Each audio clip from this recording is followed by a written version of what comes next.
Our story begins in a small town outside of a big city, as a young couple sits outside enjoying a pleasant sunset.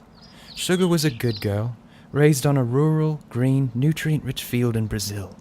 Now she struggled with self-consciousness concerning her mild weight condition from big corporations overusing her in their products, and had begun to battle depression because individual consumers stopped using her altogether, thinking that no-calorie sweeteners were somehow a healthier option. Splendor, on the other hand, came into the world under a bright fluorescent light in a chemistry lab, was crystallized, put into a large plastic bin, shipped 16 hours in the back of a truck to a large manufacturer where he was split into 50 portions, and each was poured into a small paper slip, then crammed into a single cardboard container. Splendor had what many would call trust issues because of his dark childhood. The couple had been having an especially rough time recently and feeling a need to talk about their relationship. Splenda? Yeah, Sugar? I've been having a really rough time recently and feeling I need to talk about our relationship. Okay, let's talk. I feel like I don't know who you are anymore. Why you say that? Now, what Mr. Splendor didn't know is that his wife, Sugar, had recently stumbled into some evidence online that he had been involved in some shady food products. Well, sweetheart, I recently stumbled into some evidence online that you've been involved with some shady food products. What kind of food products? I have no idea what you're talking about.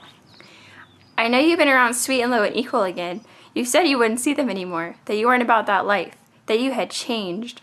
Of course I changed. Oh, really? Well, how do you explain this photo, huh? Photoshop? You mean you were never on that shelf with those two? Never. Good. Not ever.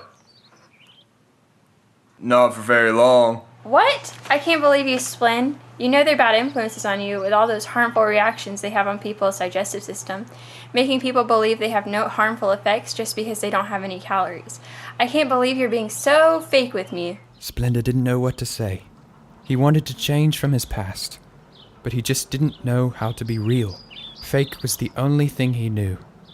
Not to worry, thought Splendor.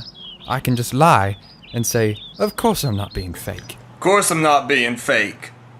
Oh, you're not? Well, then how do you explain the research by Dr. Eran Elanoff from the Weizmann Institute of Science in Israel, who found that the sugar stand-ins contribute to changes in the way the body breaks down glucose? According to Dr. Elanoff, fake sugars aren't digested and therefore pass directly to the intestines, impacting the millions of invisible bacteria that live in people's gut.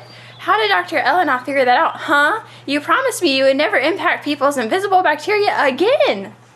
But Sugar, I'll talk really slow so you can understand. It's no wonder Dr. Elanoff's team concluded from additional comprehensive genetic profiling of intestinal microbiome that the artificial sweeteners people think of as beneficial and that they use as treatment and preventative measures against obesity and its complications are contributing to the same epidemics that they are aimed to prevent. Aim to prevent. I also saw the results of a study performed by Sharon Fowler, a researcher for the San Antonio Longitudinal Study of Aging. The study lasted for 10 years. Fowler's point of view is founded upon the outcome of the study and a comprehensive understanding of how sugar substitutes affect people's bodies. She believes that because artificial sweeteners are thousands of times sweeter than regular sugar, that they can alter consumers' brain chemistry to want sweeter and sweeter foods, and to want more food.